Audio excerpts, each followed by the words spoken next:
सो कुछ भी कर सकता विच अज फिर तुहाडे अपनी कुलविंदर केंद्र खुदावंद दी लख लख शुकराने दे नाल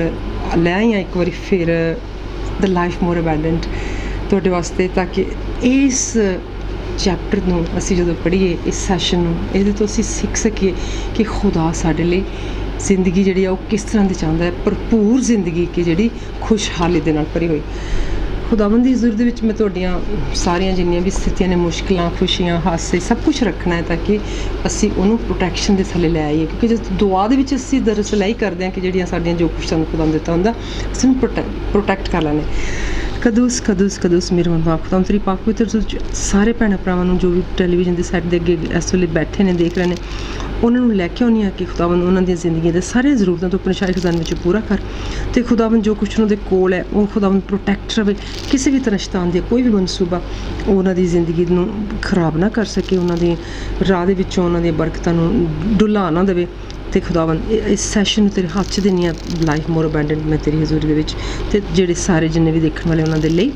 तेरे मर्जी के मुताबिक पेश कर सका the name of Lord Jesus Christ मेरी बोलने की जिम्मेवारी लैनी authority of Lord Jesus Christ आमीन आमीन आमीन जी लाइफ मोर अबैंडेंट असी अज देखने जा रहे हैं कि ये काफ़ी कुछ असी सीखना है some time ago there was a world wide campaign aimed at making poverty history कुछ वक्त पहला एक ਇਹੋ ਜਿਹੀ ਜਿਹੜੀ ਹੈ ਨਾ ਉਹ ਮੁਹਿੰਮ ਚੱਲ ਰਹੀ ਸੀਗੀ ਜਿਹਨੂੰ ਆਪਾਂ ਕਹਿੰਦੇ ਆ ਕਿ ਜਦੋਂ ਸਟ੍ਰਾਈਕ ਵੀ ਕਹਿ ਸਕਦੇ ਆ ਕਿ ਜਦੋਂ ਕੋਈ ਕਿਸੇ ਚੀਜ਼ ਨੂੰ ਤੁਹਾਨੂੰ ਚਾਹੀਦੀ ਹੈ ਤੇ ਲੋਕ ਸੜਕਾਂ ਤੇ ਉਤਰ ਆਉਂਦੇ ਨੇ ਜਾਂ ਫਿਰ ਲੋਕ ਆ ਕੇ ਮਤਲਬ ਉਹਦਾ ਮੁਜ਼ਾਹਰਾ ਕਰਦੇ ਨੇ ਤੇ ਇਸੇ ਤਰ੍ਹਾਂ ਕਾਫੀ ਦੇਰ ਪਹਿਲੇ ਕਿ ਇਹਦੇ ਲਈ ਕਾਫੀ ਇੱਕ ਜਦੋਜਹਿਦ ਚੱਲ ਰਹੀ ਸੀ ਕੁਝ ਸਾਲ ਪਹਿਲਾਂ ਕਿ ਗਰੀਬੀ ਜਿਹੜੀ ਆ ਉਹ ਬਿਲਕੁਲ ਇੱਕ ਪਾਸ ਦਾ ਹਿੱਸਾ ਹੋਣੀ ਚਾਹੀਦੀ ਆ ਅੱਜ ਕੱਲ੍ਹ ਗਰੀਬੀ नहीं किसी की जिंदगी दे विच नज़र आनी चाहिए क्योंकि हर कोई दे कोल बड़ियां अपॉर्चुनिटीज़ ने वो अपनी अपॉर्चुनिटीज़ नूं वो इस्तेमाल करके काम करदा तो जिंदगी ठीक हो सकती है around that time I posed a question to my blog can poverty be only in Africa or anywhere else in the world really made history पर इस तरह मैं अपने आप को कहते क्वेश्चन किया इत्थे राइटर कह रहा कि की जिहड़ी गरीबी आ वो सिर्फ अफ्रीका दे विच ही आ या फिर दुनिया के किसी होर हिस्सों दे विच ही आ कि सच्ची मुच्ची असीं इहनूं पास्ट मतलब बीते हुए वक्त का एक हिस्सा कह सकते हैं जे ये आने वाले वक्त विच भी हिस्सेदार होगी जां हमेशा रहोगी in theory poverty could be eradicated from the earth there's certainly no lack of resources in this earth to supply everyone's needs वैसे ਤਾਂ ਅਗਰ ਅਸੀਂ ਜਿਸ ਤਰ੍ਹਾਂ ਕਿਸੇ ਚੀਜ਼ ਦਾ ਸਵਾਲ ਜਵਾਬ ਲੱਭਦੇ ਹਾਂ ਤੇ ਅਸੀਂ ਕਹਿੰਦੇ ਥਿਓਰੈਟੀਕਲੀ ਕਿ ਅਗਰ ਅਸੀਂ ਜਿਸ ਤਰ੍ਹਾਂ ਕਹਿੰਦੇ 1 ਤੇ 1 2 ਹੁੰਦਾ 2 ਤੇ 2 4 ਹੁੰਦੇ ਆ ਅਗਰ ਅਸੀਂ ਹਿਸਾਬ ਕਿਤਾਬ ਦੇ ਮੁਤਾਬਕ ਦੇਖੀਏ ਤੇ ਸਾਡੀ ਦੁਨੀਆ ਉੱਤੇ ਇਸ ਵੇਲੇ ਰਿਸੋਰਸਿਸ ਦੀ ਕਮੀ ਨਹੀਂ ਆ ਕਿ ਜਿਹੜੀ ਗਰੀਬੀ ਆ ਉਹਨੂੰ ਹਟਾਇਆ ਜਾ ਸਕੇ ਪਰ ਫਿਰ ਵੀ ਅਗਰ ਇਹ ਨਹੀਂ ਹਟ ਰਹੀ ਤਾਂ ਇਹਦਾ ਕੋਜ਼ ਜਿਹੜਾ ਆ ਉਹ ਅਸੀਂ ਦੇਖਣਾ ਹੈ but will poverty be eradicated unfortunately the answer is no ਕਹਿੰਦੇ ਕਿ ਹਾਲਾਂਕਿ ਧਰਤੀ ਉੱਤੇ ਹਰ ਕਿਸੇ ਦੀਆਂ ਜ਼ਰੂਰਤਾਂ ਨੂੰ ਜਿਹੜਾ ਸਪਲਾਈ ਕਰਨ ਲਈ ਕੁਛ ਨਾ ਕੁਛ ਜ਼ਰੂਰ ਹੈਗਾ ਆ ਰੱਖਿਆ ਹੋਇਆ ਹਰ ਕਿਸੇ ਨੂੰ ਖੁਦਾ ਨੇ ਹੱਥ ਦਿੱਤੇ ਆ ਜਿਹੜੇ ਕਿ ਤਰ੍ਹਾਂ ਤਰ੍ਹਾਂ ਦੀਆਂ ਚੀਜ਼ਾਂ ਕਰਨ ਜਾਣਦੇ ਆ ਐਂਡ ਸੋਚ ਦਿੱਤੀ ਹੈ ਸਮਝ ਦਿੱਤੀ ਹੈ ਖੁਦਾ ਨੇ ਆਪਣੀ ਛਵੀ ਉੱਤੇ ਹੀ ਤਾਂ ਸਾਨੂੰ ਬਣਾਇਆ ਹੈ ਇਸ ਕਰਕੇ ਜੋ ਕੁਛ ਖੁਦਾ ਕਰ ਸਕਦਾ ਹੈ ਉਹ ਕਰਨ ਉਹੋ ਜਿਹਾ ਸੁਭਾਅ ਉਹਨੇ ਸਾਨੂੰ ਵੀ ਦਿੱਤਾ ਅਤੇ ਉਹਨੇ ਕਿਹਾ ਕਿ ਤੁਸੀਂ ਅਗਰ ਕੁਛ ਵੀ ਮਿਹਨਤੀ ਦਾ ਜਿਹੜਾ ਹੱਥ ਆ ਉਹਨੂੰ ਹਮੇਸ਼ਾ ਦੌਲਤਮੰਦ ਬਣਾ ਦਿੰਦਾ ਦੇਖੋ ਤਾਂ ਫਿਰ ਇਹਦੇ ਵਿੱਚ ਇਹ ਨਹੀਂ ਕਿਹਾ ਕਿ ਜਿਹੜਾ ਕੋਈ ਪੈਦਾ ਹੋਇਆ ਗਰੀਬ ਆ ਉਹ ਮਿਹਨਤੀ ਨਹੀਂ ਹੋ ਸਕਦਾ ਸੋ ਅਸੀਂ ਇਹ ਦੇਖਦੇ ਹਾਂ ਕਿ ਪਰ ਫਿਰ ਵੀ ਅਸੀਂ ਕਹਿੰਦੇ ਕਿ ਬਦਕਿਸਮਤੀ ਦੇ ਨਾਲ ਇਹ ਜਿਹੜੀ ਹੈਗੀ ਆ ਪੋਵਰਟੀ ਭਾਵ ਗਰੀਬੀ ਇਹ ਨਹੀਂ ਦੁਨੀਆ ਤੋਂ ਰਿਮੂਵ ਕੀਤੀ ਜਾ ਸਕਦੀ ਭਾਵ ਇਹਨੂੰ ਅਸੀਂ ਮਤਲਬ ਇਹਨੂੰ ਵਾਈਪ ਆਫ ਨਹੀਂ ਕਰ ਸਕਦੇ ਕਿਉਂ ਅਸੀਂ ਇੱਥੇ ਡੈਟੋਨੋਮੀ ਭਾਵ ਜਿਹਨੂੰ ਅਸੀਂ ਕਹਿੰਦੇ ਵਿਵਸਥਾ ਸਾਰ ਜਿਹਨੂੰ ਅਸਤਿਸ਼ਨਾ ਦੀ ਕਿਤਾਬ ਵੀ ਕਿਹਾ ਜਾਂਦਾ ਉਹਦੇ ਅਸੀਂ 15ਵੇਂ ਚੈਪਟਰ ਦੀ 11ਵੀਂ ਆਇਤ ਨੂੰ ਦੇਖਣ ਲੱਗੇ ਵਿਵਸਥਾ ਸਾਰ ਅਸਤਿਸ਼ਨਾ ਦੀ ਕਿਤਾਬ ਡੈਟੋਨੋਮੀ ਉਹਦੇ ਅਸੀਂ 15ਵੇਂ ਚੈਪਟਰ ਦੀ 11ਵੀਂ ਆਇਤ ਦੇਖ ਰਹੇ ਹਾਂ ਕੰਗਾਲ ਤਾਂ ਦੇਸ਼ ਵਿੱਚੋਂ ਬੰਦ ਨਾ ਹੋਣਗੇ ਇਸ ਕਾਰਨ ਮੈਂ ਤੁਹਾਨੂੰ ਇਹ ਹੁਕਮ ਦਿੰਦਾ ਆ ਕਿ ਤੁਸੀਂ ਆਪਣੀ ਮੁੱਠੀ ਆਪਣੇ ਭਰਾ ਵੱਲ ਜਿਹੜਾ ਤੁਹਾਡੇ ਆਪਣੇ ਦੇਸ਼ ਵਿੱਚ ਜ਼ਰੂਰਤਮੰਦ ਤੇ ਕੰਗਾਲ ਹੈ ਜ਼ਰੂਰ ਖੁੱਲ੍ਹੀ ਰੱਖੋ। ਕਿ ਕਹਿੰਦੇ ਕਿ ਜਿਹੜੇ ਗਰੀਬ ਗੁਰਬੇ ਆ ਉਹ ਤਾਂ ਕਦੀ ਵੀ ਖਤਮ ਨਹੀਂ ਹੋਣੇ। ਅਤੇ ਤੁਸੀਂ ਆਪਣਾ ਹੱਥ ਜਿਹੜਾ ਤੁਹਾਡੀ ਮਾਂ ਦੇ ਖੂਨ ਪਿਓ ਦੇ ਖੂਨ ਨੂੰ ਜਿਹਨੇ ਸ਼ੇਅਰ ਕੀਤਾ ਆ ਜਿਹਦੇ ਨਾਲ ਤੁਹਾਡੀ ਮਾਂ ਦਾ ਪੇਟ ਸ਼ੇਅਰ ਹੋਇਆ ਉਹਦੇ ਲਈ ਜ਼ਰੂਰ ਖੁੱਲ੍ਹੀ ਰੱਖੋ, ਕਿਉਂਕਿ ਉਹ ਤੁਹਾਡਾ ਹੀ ਆਪਣਾ ਖੂਨ ਆ ਅਤੇ ਤੁਸੀਂ ਉਹਦੇ ਹਿਸਾਬ ਕਿਤਾਬ ਦੇਣ ਦੇ ਹੋਵੋਗੇ ਜੇ ਤੁਸੀਂ ਇਹ ਨਹੀਂ ਰੱਖੋਗੇ ਤਾਂ। ਅਸੀਂ ਇੱਥੇ ਦੇਖਦੇ ਹਾਂ ਕਿ ਜੇ ਇਹ ਗੱਲ ਆ ਤਾਂ ਫਿਰ ਅਸੀਂ ਅੱਜ ਕਿਉਂ ਇੰਨੇ ਵੱਡੇ ਵੱਡੇ ਮੁਸੀਬਤਾਂ ਮਸਲਿਆਂ ਦੇ ਵਿੱਚ ਪੈਂਦੇ ਹਾਂ। So according to God himself, poverty will always exist, even though his will for people is that they live an abundant life। ਪਰ ਅਸੀਂ ਕਲਾਮ ਦੇ ਮੁਤਾਬਿਕ ਇਹ ਦੇਖਦਾ ਹੈ ਕਿ ਹਾਲਾਂਕਿ ਖੁਦਾ ਦੀ ਇਹ ਇੱਛਾ ਆ ਕਿ ਅਸੀਂ ਇੱਕ ਮਤਲਬ ਉਹ ਜਿਹੜੀ ਭਰਪੂਰ ਖੁਸ਼ਹਾਲੀਅਤ ਨਾਲ ਭਰੀ ਹੋਈ ਜ਼ਿੰਦਗੀ ਗੁਜ਼ਾਰੀਏ, ਅਤੇ ਪਰ ਫਿਰ ਵੀ ਅਸੀਂ ਇਹ ਵੀ ਸਿੱਖਦੇ ਹਾਂ ਕਿ ਕੰਗਾਲ ਹਮੇਸ਼ਾ ਮਤਲਬ ਇਸ ਦੁਨੀਆ ਦੇ ਉੱਤੇ ਰਹਿਣਗੇ। ਅਸੀਂ ਇਹਦਾ ਜਿਹੜਾ ਦੂਸਰਾ ਹੈਗਾ ਆ ਰੈਫਰੈਂਸ ਉਹ ਅਸੀਂ ਦੇਖਾਂਗੇ ਖੁਦਾਵੰਦ ਯਿਸੂ ਮਸੀਹ ਦੀ ਸਲੀਬੀ ਵਕਤ ਦੇ ਵੇਲੇ। ਅਸੀਂ ਦੇਖਦੇ ਹਾਂ ਜਦੋਂ ਉਹਨਾਂ ਦਾ ਲਾਸਟ ਸਪਰ ਆ ਯਹੂਨਾ ਇਸਕਰਯੋਤੀ ਸਾਰੇ ਡਿਸਾਈਪਲਸ ਦੇ ਨਾਲ, ਅਤੇ ਉੱਥੇ ਉਸ ਵੇਲੇ ਵੀ ਇਹਦਾ ਜ਼ਿਕਰ ਆਉਂਦਾ ਹੈ ਕਿ ਜਦੋਂ ਮਰੀਅਮ ਮੈਗਦਲੀਨੀ ਆਪਣਾ ਜਟਾਮੈਸੀ ਜਿਹੜਾ ਤੇਲ ਆ ਜਟਾਮੈਸੀ ਉਹਦਾ ਹੈਗਾ ਪਰਫਿਊਮ ਅਤਰ ਉਹਨੂੰ ਉਹ ਖੁਦਾਵੰਦ ਯਿਸੂ ਮਸੀਹ ਦੇ ਪੈਰਾਂ ਦੇ ਉੱਤੇ ਪਾ ਦਿੰਦੀ ਆ, ਤਾਂ ਮਤਲਬ ਉਹਨੂੰ ਧੋ ਦਿੰਦੀ ਆ। ਅਤੇ ਯਹੂਦਾ ਇਸਕਰਯੋਤੀ ਕਹਿੰਦਾ ਕਿ ਕਿੰਨਾ ਚੰਗਾ ਹੁੰਦਾ ਜੇ ਇਹ ਕੰਗਾਲਾਂ ਨੂੰ ਇਹਨੂੰ ਵੇਚ ਕੇ ਅਤੇ ਪੈਸੇ ਇਹਦੇ ਵੱਟ ਕੇ ਖੱਟ ਕੇ ਅਤੇ ਇਹ ਕੰਗਾਲਾਂ ਵਿੱਚ ਦੇ ਦਿੱਤੇ ਜਾਂਦੇ। ਅਤੇ ਖੁਦਾਵੰਦ ਯਿਸੂ ਮਸੀਹ ਕਹਿੰਦੇ ਕਿ ਕੰਗਾਲ ਤਾਂ ਹਮੇਸ਼ਾ ਤੁਹਾਡੇ ਨਾਲ ਰਹਿਣੇ ਨੇ, ਪਰ ਇਹਨੇ ਮੇਰੇ ਕਫਨ ਦਫਨ ਦਾ ਜਿਹੜਾ ਉਹ ਇਲਾਜ ਹੱਲ ਕਰ ਦਿੱਤਾ। ਫਿਰ ਅਸੀਂ ਦੇਖਦੇ ਹਾਂ ਕਿ ਦੂਸਰੀ ਵਾਰੀ ਅਸੀਂ ਇਹਨੂੰ ਦੇਖ ਲਿਆ ਕਿ ਕੰਗਾਲ ਹਮੇਸ਼ਾ ਰਹਿਣੇ ਨੇ, ਪਰ ਅਸੀਂ ਚੈਪਟਰ ਜਿਹੜਾ ਸਾਡਾ ਹੈਗਾ ਦ ਲਾਈਫ ਮੋਰ ਅਬੰਡੈਂਟ ਕਿ ਖੁਸ਼ਹਾਲੀ ਨਾਲ ਭਰਪੂਰ ਜ਼ਿੰਦਗੀ, ਅਤੇ ਅਸੀਂ ਇਹ ਵੀ ਦੇਖਿਆ ਕਿ ਮਿਹਨਤੀ ਦਾ ਹੱਥ ਇਨਸਾਨ ਨੂੰ ਦੌਲਤਮੰਦ ਬਣਾ ਦਿੰਦਾ। ਐਂਡ ਸਾਨੂੰ ਕਲਾਮ ਦੇ ਵਿੱਚੋਂ ਬਾਰ ਇਹ ਮਿਲਦਾ ਆ ਕਿ ਲਾਈਫ ਜਿਹੜੀ ਆ ਭਰਪੂਰ ਜ਼ਿੰਦਗੀ ਜਿਹੜੀ ਆ ਉਹ ਹਾਸਲ ਕੀਤੀ ਜਾ ਸਕਦੀ ਆ, ਪਰ ਅਸੀਂ ਕੰਗਾਲਾਂ ਦਾ ਵੀ ਬਾਰ ਦੇਖਦੇ ਹਾਂ। ਪਰ ਅਸੀਂ ਇਹ ਦੇਖਣਾ ਹੈ ਕਿ ਕੀ ਜਿਹੜਾ ਹਰ ਇੱਕ ਪਰਸਨ ਅਮੀਰ ਹੋ ਸਕਦਾ ਹੈ ਜਿੱਥੋਂ ਅਸੀਂ ਸ਼ੁਰੂ ਕੀਤਾ ਹੈ, ਕਿ ਕੀ ਦੁਨੀਆ ਤੋਂ ਜਿਹੜੀ ਗਰੀਬੀ ਆ ਉਹਨੂੰ ਵਾਈਪ ਆਫ ਕੀਤਾ ਜਾ ਸਕਦਾ ਪਾਵਰਟੀ ਨੂੰ। ਅਸੀਂ ਇੱਥੇ ਦੇਖਣਾ ਕਿ ਇਹਦੇ ਪਿੱਛੇ ਦਰਅਸਲ ਕੀ ਆ, ਇਹਦੇ ਪਿੱਛੇ ਗਰੀਬੀ ਜਾਂ ਜਿਹੜੀ ਕਿੰਨਾ ਕੁ ਉਹਦੇ ਪਿੱਛੇ ਕੀ ਆ ਅਸੀਂ ਇਹ ਦੇਖਣਾ। So according to God himself, poverty will always exist, even though his will for people is that they live an abundant life. Poverty could cease, but it never will. Why? Because real poverty is inside people. They will only change on the outside when they change on inside. ਇੱਥੇ ਦੇਖੋ ਆਹੀ ਗੱਲ ਜਿਹੜੀ ਮੈਂ ਕੀਤੀ ਆ ਉਹੀ ਕਹੀ ਗਈ ਆ ਕਿ ਜਿਹੜੀ ਮਤਲਬ ਗਰੀਬੀ ਆ ਉਹ ਮਤਲਬ ਸੀਜ਼ ਹੋ ਸਕਦੀ, ਖੜੀ ਹੋ ਸਕਦੀ, ਫਿਰ ਇੱਦਾਂ ਜਿਹਨੂੰ ਆਪਾਂ ਕਹਿੰਦੇ ਸਟੈਚੂ ਹੋ ਸਕਦੀ ਕਿ ਉਹ ਮੂਵ ਨਹੀਂ ਹੋਗੀ ਤੁਹਾਡੀ ਜ਼ਿੰਦਗੀ 'ਚ ਉਹਦਾ ਕੋਈ ਬੋਲ ਬਾਲਾ ਨਹੀਂ ਹੋਗਾ, ਉਹਦਾ ਅਸਰ ਨਹੀਂ ਹੋਗਾ। ਪਰ ਕਦੋਂ? ਜਦੋਂ ਤੁਸੀਂ ਆਪਣੇ ਅੰਦਰੋਂ ਆਪਣੇ ਆਪ ਨੂੰ ਬਦਲੋਗੇ, ਅਤੇ ਜਦੋਂ ਤੁਸੀਂ ਆਪਣੇ ਅੰਦਰ ਨੂੰ ਬਦਲ ਲਿਆ ਅਤੇ ਬਾਹਰ ਆਪਣੇ ਆਪ ਬਦਲ ਜਾਓਗੇ ਤੁਸੀਂ। ਅਸੀਂ ਇਹਦੀ ਹੁਣ ਇੱਕ ਹੋਰ ਐਗਜ਼ਾਮਪਲ ਜਿਹੜੀ ਆ ਉਹ ਦੇਖਣੀ ਆ ਕਿ ਅਸੀਂ ਚੌਥੇ ਚੈਪਟਰ ਜਿਹੜਾ ਮੱਤੀ ਦੀ ਅੰਜੀਲ ਦਾ ਉਹਦੇ ਵਿੱਚ ਅਸੀਂ ਦੇਖ ਰਹੇ ਹਾਂ ਕਿ ਜਿਹਨੂੰ ਕਿ ਮੁਬਾਰਕਬਾਦੀਆਂ ਦਾ ਉਹ ਚੈਪਟਰ ਵੀ ਕਿਹਾ ਜਾਂਦਾ, ਪਹਾੜੀ ਉਪਦੇਸ਼ ਵੀ ਉਹਨੂੰ ਕਿਹਾ ਜਾਂਦਾ। ਉਹਦੇ ਅਸੀਂ ਪਹਿਲੀ ਮਤਲਬ ਦੇਖ ਲੈਂਦੇ ਹਾਂ ਆਇਤ ਕਿ ਭੀੜ ਨੂੰ ਵੇਖ ਕੇ ਉਹ ਪਹਾੜ ਉੱਤੇ ਚੜ੍ਹ ਗਿਆ, ਅਤੇ ਜਦੋਂ ਉਹ ਉੱਪਰ ਜਾ ਬੈਠਾ ਤਾਂ ਉਹਦੇ ਚੇਲੇ ਉਹਦੇ ਕੋਲ ਆਏ ਅਤੇ ਉਹਨਾਂ ਨੇ ਆਪਣਾ ਮੂੰਹ ਖੋਲ੍ਹਿਆ ਅਤੇ ਉਹਨੇ ਖੁਦਾਵੰਦ ਯਿਸੂ ਮਸੀਹ ਨੇ ਅਤੇ ਉਹਨਾਂ ਨੂੰ ਉਪਦੇਸ਼ ਦੇਣ ਲੱਗਿਆ। ਕਿਹੜਾ ਉਪਦੇਸ਼ ਦਿੱਤਾ? ਸਭ ਤੋਂ ਪਹਿਲਾਂ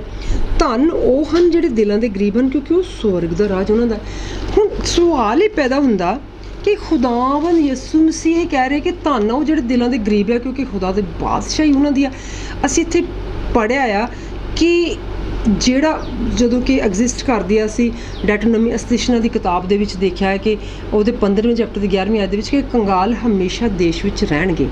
ਹੈ ਨਾ। ਐਂਡ ਇਸ ਕਰਕੇ ਤੂੰ ਜਿਹੜਾ ਤੇਰਾ ਆਪਣਾ ਭਰਾ ਆ ਉਹਦੇ ਲਈ ਆਪਣੀ ਮੁੱਠੀ ਨੂੰ ਖੁੱਲ੍ਹਾ ਰੱਖ, ਕਿਉਂਕਿ ਤੇਰਾ ਜਿਹੜਾ ਮਤਲਬ ਉਹਦੇ ਨਾਲ ਖੁਦਾ ਨੇ ਕੁਛ ਰਿਸਪੋਂਸੀਬਿਲਿਟੀਜ਼ ਦਿੱਤੀਆਂ। ਫਿਰ ਅਸੀਂ ਉਸ ਤੋਂ ਪਿੱਛੋਂ ਇਹਨੂੰ ਮੈਂ ਤੁਹਾਡੇ ਨਾਲ ਰੈਫਰੈਂਸ ਸਾਂਝਾ ਕੀਤਾ ਹੈ, ਜਦੋਂ ਮੈਰੀ ਮਗਦਲੀਨੀ ਖੁਦਾਵੰਦ ਯਿਸੂ ਮਸੀਹ ਦੇ ਪੈਰਾਂ ਉੱਤੇ ਜਟਾਮਾਸੀ ਜਿਹੜਾ ਅਤਰ ਆ ਉਹਦੇ ਨਾਲ ਉਹਨਾਂ ਦੇ ਪੈਰ ਧੋ ਦਿੰਦੀ ਆ, ਅਤੇ ਯਹੂਦਾ ਇਸਕਰਜੋਤੀ ਕਹਿੰਦਾ ਕਿ ਬਈ ਚੰਗਾ ਨਾ ਹੁੰਦਾ ਜੇ ਇਹ ਅਤਰ ਵੇਚ ਕੇ ਇੰਨਾ ਮਹਿੰਗਾ ਕੰਗਾਲਾਂ ਨੂੰ ਇਹ ਪੈਸੇ ਵੰਡ ਦਿੱਤੇ ਜਾਂਦੇ ਪੈਸੇ, ਅਤੇ ਉਹ ਕਹਿੰਦੇ ਕੰਗਾਲ ਹਮੇਸ਼ਾ ਰਹਿਣਗੇ ਪਰ ਮੈਂ ਹਮੇਸ਼ਾ ਰਹਿਣਾ। ਤੀਸਰੀ ਤੁਹਾਡੇ ਨਾਲ ਮੈਂ ਮੱਤੀ ਦੇ 4ਥੇ ਚੈਪਟਰ ਦੀ ਜਿਹੜੀ ਮਤਲਬ ਪੜ੍ਹੀ ਹੈਗੀ ਆ, ਰੈਫਰੈਂਸ ਦਿੱਤਾ ਤੁਹਾਨੂੰ ਪਹਾੜੀ ਉਪਦੇਸ਼ ਦੇ ਵਿੱਚ ਕਿ ਖੁਦਾਵੰਦ ਕਹਿੰਦੇ ਕਿ ਧੰਨ ਹੈ ਉਹ ਜਿਹੜੇ ਦਿਲ ਦੇ ਗਰੀਬ ਹੈ, ਕਿਉਂਕਿ ਸੁਰਗ ਦਾ ਰਾਜ ਉਹਨਾਂ ਦਾ ਹੈ। ਫਿਰ ਇੱਕ ਹੋਰ ਵੀ ਅਸੀਂ ਮਤਲਬ ਦੇਖਦੇ ਇੱਕ ਤਾਂ ਨਿਕੋਦੇਮਸ ਨਾਂ ਦਾ ਪਰਸਨ ਜਿਹੜਾ ਉਹ ਆ ਕੇ ਪੁੱਛਦਾ ਖੁਦਾਵੰਦ ਯਿਸੂ ਮਸੀਹ ਨੂੰ, ਕਹਿੰਦਾ ਕਿ ਕੀ ਮੈਂ ਤੇਰੇ ਪਿੱਛੇ ਚੱਲ ਸਕਦਾ ਹਾਂ, ਕਿ ਮਤਲਬ ਕੀ ਮੈਂ ਇਹੋ ਜਿਹਾ ਕਰਾਂ ਕਿ ਮੈਂ ਤੇਰੇ ਨਾਲ ਚੱਲ ਸਕਾਂ। ਅਤੇ ਖੁਦਾਵੰਦ ਨੂੰ ਕਹਿੰਦੇ ਕਿ ਤੂੰ ਜੋ ਕੁਛ ਤੇਰੇ ਕੋਲ ਹੈਗਾ ਉਹ ਸਾਰੇ ਦਾ ਸਾਰਾ ਵੇਚ ਕੇ ਕੰਗਾਲਾਂ ਨੂੰ ਦੇ ਦੇ ਅਤੇ ਮੇਰੇ ਪਿੱਛੇ ਤਾਂ ਕਿ ਤੂੰ ਚੱਲ ਸਕੇ। ਅਤੇ ਉਹ ਕਿਉਂਕਿ ਉਹ ਬਹੁਤ ਜ਼ਿਆਦਾ ਅਮੀਰ ਸੀ ਅਤੇ ਉਹ ਖੁਦਾ ਦੇ ਪਿੱਛੇ ਨਹੀਂ ਸੀ ਚੱਲ ਸਕਦਾ, ਅਤੇ ਉਹ ਜੀ ਉਹਨੂੰ ਉਹ ਬੜਾ ਉਦਾਸ ਹੋ ਗਿਆ, ਕਿਉਂਕਿ ਉਹਨੂੰ ਕੰਪਲੀਕੇਸ਼ਨ ਨਜ਼ਰ ਆਈ ਸਾਰਾ ਕੁਛ ਇੱਕਦਮ ਵੇਚ ਕੇ ਅਤੇ ਖੁਦਾ ਦੇ ਪਿੱਛੇ ਚੱਲਦੇ ਹਾਂ। ਐਂਡ ਅਸੀਂ ਇੱਥੇ ਜਦੋਂ ਕੰਟਰੋਡਿਕਟ ਹੋਈ ਜਾ ਰਿਹਾ, ਮਤਲਬ ਕਿ ਕੰਗਾਲ ਹਮੇਸ਼ਾ ਰਹਿਣਗੇ, ਧੰਨ ਹਨ ਜਿਹੜੇ ਦਿਲਾਂ ਦੇ ਗਰੀਬ ਆ, ਮਤਲਬ ਇਹਦੇ ਵਿੱਚ ਅਸੀਂ ਦੇਖ ਰਹੇ ਹਾਂ ਕਿ ਸਾਨੂੰ ਫਿਰ ਅਸੀਂ ਜਿਹੜੀ ਗਰੀਬੀ ਆ ਉਹਨੂੰ ਵਾਈਪ ਆਫ ਦੁਨੀਆ ਤੋਂ ਨਹੀਂ ਕਰ ਸਕਦੇ, ਕਿਉਂਕਿ ਐਕਚੁਅਲੀ ਇਨਸਾਨ ਦੀ ਜਿਹੜੀ ਸ਼ਖਸੀਅਤ ਆ ਉਹਦੇ ਵਿੱਚ ਅਗਰ ਗਰੀਬੀ ਵਸ ਗਈ ਹੋਈ ਆ ਅਤੇ ਫਿਰ ਉਹ ਆਪਣੇ ਆਪ ਨੂੰ ਅਵੇਲ ਨਹੀਂ ਕਰੇਗਾ ਉਹ ਸਾਰੀਆਂ ਚੀਜ਼ਾਂ ਕਰਨ ਲਈ ਜਿਹੜੀਆਂ ਕਰਨ ਦੀ ਉਹਨੂੰ ਲੋੜ ਹੈ। ਸਟੇਟ ਆਫ ਮਾਈਂਡ ਦੀ ਇਸ ਗੱਲ ਕੀਤੀ ਆ, ਹੈ ਨਾ। ਅਸੀਂ ਅੱਗੇ ਇਹ ਦੇਖਣਾ ਹੈ ਕਿ ਇਹਦੇ poverty is not a problem of Africa or third world country only. We have poverty everywhere in the world, even in the United States, the world's biggest economy. We may pour money into Africa, cancel all third world debits and enforce our fair trade laws. The poor will still be poor. ਕਿ ਜਿਹੜੀ ਗਰੀਬੀ ਆ ਉਹ ਸਿਰਫ Africa ਦੀ ਮੁਸ਼ਕਿਲ ਨਹੀਂ ਹੈਗੀ, ਨਾ ਹੀ ਥਰਡ ਵਰਲਡ ਕੰਟਰੀ ਦੀ, ਜਿਸ ਤਰ੍ਹਾਂ ਕਿ ਹੁਣ ਪਾਕਿਸਤਾਨ ਹੋ ਗਿਆ, ਇੰਡੀਆ ਹੋ ਗਿਆ, ਵੀ ਇਹਨਾਂ ਦੀ ਕਹਿੰਦੇ ਕਿ ਕਿਉਂਕਿ ਜਿਹੜੀ ਗਰੀਬੀ ਉਹ ਦੁਨੀਆ ਦੇ ਹਰ ਹਿੱਸੇ ਦੇ ਵਿੱਚ ਸ਼ਾਮਲ ਹੈ। ਇੱਥੋਂ ਤੱਕ ਕਿ ਅਮਰੀਕਾ ਦੀ ਗੱਲ ਕੀਤੀ ਗਈ ਹੈ, US ਦੀ, ਕਿ ਕਹਿੰਦੇ ਕਿ ਜਿੱਥੇ ਜਿਹੜੀ ਕਿ ਦੁਨੀਆ ਦੀ ਸਭ ਤੋਂ ਵੱਡੀ ਇਕੋਨਮੀ ਹੈਗੀ ਆ, ਉੱਥੇ ਵੀ ਕਹਿੰਦੇ ਕਿ ਅਗਰ ਉਹ ਮਤਲਬ ਜਿਹੜੀ ਪੈਸੇ ਆ ਉਹ ਇਸ ਤਰੀਕੇ ਦੇ ਨਾਲ ਮਤਲਬ ਉੱਥੇ ਪੋਰ ਕਰਕੇ ਮਤਲਬ ਵਰਾ ਕੇ ਮੀਂਹ ਉਹਨਾਂ ਦੇ ਸਾਰੇ ਕਰਜ਼ੇ ਵੀ ਕੈਂਸਲ ਕਰ ਦਿੱਤੇ ਜਾਣ, ਅਤੇ ਫਿਰ ਵੀ ਉਹਨਾਂ ਦੇ ਜਿਹੜੇ ਗਰੀਬ ਆ ਉਹ ਗਰੀਬ ਰਹਿਣਗੇ। Why? Because the sad reality is that the people don't want to listen to God. ਅਸੀਂ ਇਹਨੂੰ ਯਸਾਇਆ ਪਹਿਲੇ ਦੀ 19ਵੀਂ ਆਇਤ ਦੇ ਵਿੱਚ ਦੇਖਣਾ ਆ ਕਿ ਕਹਿੰਦੇ ਕਿ ਜਿਹੜੀ ਉਦਾਸੀ ਦੀ ਗੱਲ ਆ ਉਹ ਆ ਕਿ ਲੋਕੀ ਖੁਦਾਵਾਂ ਦੇ ਖੁਦਾ ਨੂੰ ਨਹੀਂ ਸੁਣਨਾ ਚਾਹੁੰਦੇ। ਇੱਥੇ ਕਿਹੜੀ ਚੀਜ਼ ਆ ਜਿਹੜੀ ਅਸੀਂ ਦੇਖਦੇ ਕਿ ਲੋਕ ਮਤਲਬ ਖੁਦਾ ਨੂੰ ਨਹੀਂ ਸੁਣਦੇ। ਅਸੀਂ ਯਸਾਇਆ ਦੇ ਵਿੱਚ ਇਹਨੂੰ ਦੇਖਣਾ ਆ ਕਿ ਕਿਹੜੀ ਸੈਡ ਰਿਐਲਿਟੀ ਜਿਹੜੀ ਲੋਕ ਨਹੀਂ। ਪਹਿਲੇ ਚੈਪਟਰ ਦੀ 19ਵੀਂ ਆਇਤ, ਕਿਉਂਕਿ ਇੱਥੇ ਅਸੀਂ ਦੇਖਿਆ ਕਿ ਉਹ ਅਸੀਂ ਪੜ੍ਹਿਆ ਕਿ ਭਾਵੇਂ ਉਹ ਮਤਲਬ ਯੂਨਾਈਟਿਡ ਸਟੇਟ ਸਾਰੇ ਜਿੰਨੇ ਵੀ ਪੈਸੇ ਆ ਉਹ ਵਰਾ ਕੇ ਮੀਂਹ ਵੀ ਉਹਨਾਂ ਦੇ ਕਰਜ਼ੇ ਕੈਂਸਲ ਕਰ ਦਿੱਤੇ ਜਾਣ ਥਰਡ ਵਰਲਡ ਕੰਟਰੀਜ਼ ਦੇ, ਅਤੇ ਫਿਰ ਵੀ ਗਰੀਬ ਜਿਹੜੇ ਉਹ ਗਰੀਬ ਰਹਿਣਗੇ। ਕਿਉਂ? ਅਸੀਂ ਦੇਖਿਆ ਕਿ ਜੇ ਤੁਸੀਂ ਖੁਸ਼ੀ ਨਾਲ ਮੰਨੋ ਤਾਂ ਤੁਸੀਂ ਧਰਤੀ ਦੇ ਪਦਾਰਥ ਖਾਓਗੇ। ਜੇ ਤੁਸੀਂ ਖੁਸ਼ੀ ਨਾਲ ਮੰਨੋ ਕਿਹੜੀ ਚੀਜ਼ ਆ, ਥੋੜ੍ਹਾ ਜਿਹਾ ਅੱਗੇ ਅਤੇ ਪਿੱਛੇ ਪੜ੍ਹਨਾ ਪਏਗਾ ਤਾਂ ਕਿ ਅਸੀਂ ਇਹ ਦੇਖ ਸਕੀਏ। ਆਓ ਅਸੀਂ ਸਲਾਹ ਕਰੀਏ ਕਿ ਖੁਦਾਵਾਂ ਦਾ ਖੁਦਾ ਕਹਿੰਦਾ ਹੈ ਕਿ ਭਾਵੇਂ ਤੁਹਾਡੇ ਪਾਪ ਕਿਰਮਚੀ ਹੋਣ ਉਹ ਬਰਫ਼ ਵਰਗੇ ਚਿੱਟੇ ਹੋ ਜਾਣਗੇ, ਭਾਵੇਂ ਉਹ ਮਜੀਠ ਜਿਹੇ ਲਾਲ ਹੋਣ ਤਾਂ ਵੀ ਉਹ ਉੱਨ ਵਰਗੇ ਹੋ ਜਾਣਗੇ, ਪਰ ਜੇ ਤੁਸੀਂ ਖੁਸ਼ੀ ਨਾਲ ਮੰਨੋ ਤਾਂ ਤੁਸੀਂ ਧਰਤੀ ਦੇ ਪਦਾਰਥ ਖਾਓਗੇ। ਪਰ ਜੇ ਤੁਸੀਂ ਮੁੱਕਰ ਜਾਓ ਅਤੇ ਆਕੀ ਹੋ ਜਾਓ ਅਤੇ ਫਿਰ ਤਲਵਾਰ ਨਾਲ ਵੱਢੇ ਜਾਓਗੇ। ਇਹ ਖੁਦਾਵਾਂ ਦੇ ਖੁਦਾ ਦੇ ਮੂੰਹ ਦਾ ਵਾਕ ਹੈ। ਇੱਥੇ ਅਸੀਂ ਇਹ ਦੇਖਿਆ ਕਿ ਖੁਸ਼ੀ ਨਾਲ ਮੰਨੋ ਕਿ ਜਿਹੜੀਆਂ ਸਾਡੀਆਂ ਆਦਤਾਂ ਹੈ ਨਾ, ਜਿਹੜੀਆਂ ਅਸੀਂ ਜਿਨ੍ਹਾਂ ਦੇ ਹੱਥਾਂ ਵਿੱਚ ਅਸੀਂ ਕਠਪੁਤਲੀ ਹੋਏ, ਜਿਨ੍ਹਾਂ ਦੇ ਹੱਥਾਂ 'ਚ ਅਸੀਂ ਕੈਦ ਹੋਏ ਹਾਂ ਦਰਅਸਲ, ਉਹ ਹੈਗੀਆਂ ਸਾਡੇ ਖਿਆਲਾਂ ਦੀ ਜੇਲ੍ਹ। ਕਿ ਤੁਸੀਂ ਦੂਸਰੀ ਜੇਲ੍ਹ ਵਿੱਚੋਂ ਤਾਂ ਬਾਹਰ ਕੱਢ ਦਿੱਤੇ ਜਾਓਗੇ, ਪਰ ਤੁਸੀਂ ਆਪਣੇ ਖਿਆਲਾਂ ਦੀ ਜੇਲ੍ਹ 'ਚੋਂ ਬਾਹਰ ਕਿਵੇਂ ਨਿਕਲੋਗੇ? ਅਤੇ ਅਗਰ ਤੁਸੀਂ ਖੁਦਾ ਨੂੰ ਸਾਰੇ ਦੇ ਸਾਰੇ ਖਿਆਲ ਹੀ ਦੇ ਦਿਓ ਤਾਂ ਫਿਰ ਤੁਸੀਂ ਤੁਹਾਡੇ ਜਿਹੜੇ ਖਿਆਲ ਆ ਉਹ ਖੁਦਾ ਦੇ ਖਿਆਲਾਂ ਵਰਗੇ ਹੋ ਸਕਦੇ ਆ। ਪਰ ਫਿਰ ਵੀ ਕਿਹਾ ਗਿਆ ਕਿ ਮੇਰੇ ਰਾਹ ਵੱਖਰੇ ਆ, ਮੇਰੇ ਖਿਆਲ ਵੱਖਰੇ ਆ, ਤੁਹਾਡੇ ਖਿਆਲ ਹੋਰ ਆ, ਤੁਹਾਡੇ ਰਾਹ ਵੱਖਰੇ, ਕਿਉਂਕਿ ਸਾਡੇ ਖਿਆਲ ਹੋਰ ਆ, ਅਸੀਂ ਆਪਣੇ ਆਪ ਨੂੰ ਖੁਦਾ ਨੂੰ ਨਹੀਂ ਦਿੰਦੇ। ਅਤੇ ਇਸ ਕਰਕੇ ਕਿ ਜਿਹੜੀ ਸੱਚਾਈ ਦਰਅਸਲ ਆ, ਹੁਣ ਅਸੀਂ ਦੇਖਦੇ ਹਾਂ ਕਿ the universal truth is an abundant life by faith is the word of God। ਖੁਦਾ ਦਾ ਬਚਨ ਇਹ ਕਹਿੰਦਾ ਹੈ ਕਿ ਖੁਸ਼ਹਾਲੀ ਭਰੀ ਜ਼ਿੰਦਗੀ ਲਵੋ। If you are willing to prosper and willing to obey, you too shall eat the best of the land. ਪਰ ਜੇ ਤੁਸੀਂ ਖੁਦਾ ਦੀ ਗੱਲ ਮੰਨੋਗੇ ਤਾਂ ਤੁਸੀਂ ਦੁਨੀਆ ਦਾ ਹਰ ਜਿਹੜਾ ਫਰੂਟ ਆ ਉਹ ਖਾਓਗੇ। ਇੱਥੇ ਇਕੱਲਾ ਫਲ ਫਰੂਟ ਐ ਨਹੀਂ ਕਿ ਸੇਬ, ਸੰਤਰੇ, ਅੰਬ, ਅੰਜੀਰਾਂ ਨਹੀਂ, ਸੱਚਾਈ ਦਾ ਫਲ ਜਿਹੜਾ ਉਹ ਸਭ ਤੋਂ ਇੰਪੋਰਟੈਂਟ ਆ। ਆਗਿਆਕਾਰੀ ਦਾ ਫਲ ਜਿਹੜਾ ਸਭ ਤੋਂ ਇੰਪੋਰਟੈਂਟ ਆ। ਜੇ ਤੁਹਾਡੇ ਅੰਦਰ ਸੱਚਾਈ ਨਹੀਂ ਬਸੀ ਹੋਈ, ਆਗਿਆਕਾਰੀ ਨਹੀਂ ਬਸੀ ਹੋਈ, ਤਾਂ ਤੁਸੀਂ ਦੁਨੀਆ ਦੇ ਜਿੰਨੇ ਮਰਜ਼ੀ ਫਲ ਜਿਹੜੇ ਆ ਉਹ ਖਾ ਲਓ, ਤੁਸੀਂ ਤੰਦਰੁਸਤ ਵੀ ਹੋ ਜਾਓ। ਪਰ ਜੇ ਤੁਹਾਡੀ ਰੂਹ ਬਿਮਾਰ ਆ ਤਾਂ ਤੰਦਰੁਸਤੀ ਜਿਹੜੀ ਆ ਉਹ ਤੁਹਾਡੀ ਰੂਹ ਨੂੰ ਫਿਰ ਜਿਹੜਾ ਨਾ ਉਹ ਤੰਦਰੁਸਤ ਨਹੀਂ ਕਰ ਸਕਦੀ। ਤੰਦਰੁਸਤੀ, ਹੈਲਥੀ ਹੀਲਿੰਗ ਜਿਹਨੂੰ ਕਹਿੰਦੇ, ਉਹ ਸਿਰਫ ਸਾਡੇ ਕੋਲ ਖੁਦਾ ਦਾ ਕਲਾਮ ਮੰਨਣ ਦੇ ਨਾਲ ਹੀ ਆਉਂਦੀ ਹੈ। ਇਹਦੇ ਨਾਲ ਅਸੀਂ ਅੱਜ ਜਿਹੜਾ ਇਹ ਦੇਖਿਆ ਹੈ ਕਿ ਖੁਦਾ ਦੀ ਹਜ਼ੂਰ ਦੇ ਵਿੱਚ ਜਿਹੜਾ ਉਹ ਰਹਿਣਾ ਕਿੰਨਾ ਜ਼ਰੂਰੀ ਆ, ਤਾਂ ਕਿ ਅਸੀਂ ਖੁਸ਼ਹਾਲ ਜ਼ਿੰਦਗੀ ਜਿਹੜੀ ਲਾਈਫ ਮੋਰ ਅਬੈਂਡੈਂਟ, ਉਹਦਾ ਅਸੀਂ ਇਹਦੇ ਵਿੱਚ ਜ਼ਿਕਰ ਕਰ ਰਹੇ ਹਾਂ। ਇੱਥੇ ਅਸੀਂ ਇਹ ਦੇਖਣਾ ਹੈ ਕਿ ਯਹੋਨਾ 3 ਦੀ 16ਵੀਂ ਤੇ ਆਇਤ ਇਹਦੇ ਬਾਰੇ 'ਚ ਸਾਨੂੰ ਕੀ ਕਹਿੰਦੀ ਆ। ਉਹ ਕਹਿੰਦੀ ਹੈ ਕਿ ਜੇ ਕੋਈ, ਜਿਸ ਤਰ੍ਹਾਂ ਮੂਸਾ ਨੇ ਉਜਾੜ ਵਿੱਚ ਸੱਪ ਨੂੰ ਉੱਚਾ ਕੀਤਾ, ਉਸੇ ਤਰ੍ਹਾਂ ਜ਼ਰੂਰ ਇੱਕ ਮਨੁੱਖ ਦਾ ਪੁੱਤਰ ਉੱਚਾ ਕੀਤਾ ਜਾਵੇ। ਪਰ ਜੇ ਕੋਈ ਨਿਸ਼ਚਾ ਕਰੇ ਤੇ ਉਹਦੇ ਵਿੱਚ ਸਦਾ ਦੀ ਜ਼ਿੰਦਗੀ ਪ੍ਰਾਪਤ ਕਰੇ, ਕਿਉਂਕਿ ਖੁਦਾਵੰਦ ਦੇ ਖੁਦਾ ਨੇ ਦੁਨੀਆ ਨੂੰ ਇਹੋ ਜਿਹਾ ਪਿਆਰ ਕੀਤਾ ਕਿ ਉਹਨੇ ਆਪਣਾ ਇੱਕੋ ਇੱਕ ਬੇਟਾ ਬਖਸ਼ ਦਿੱਤਾ,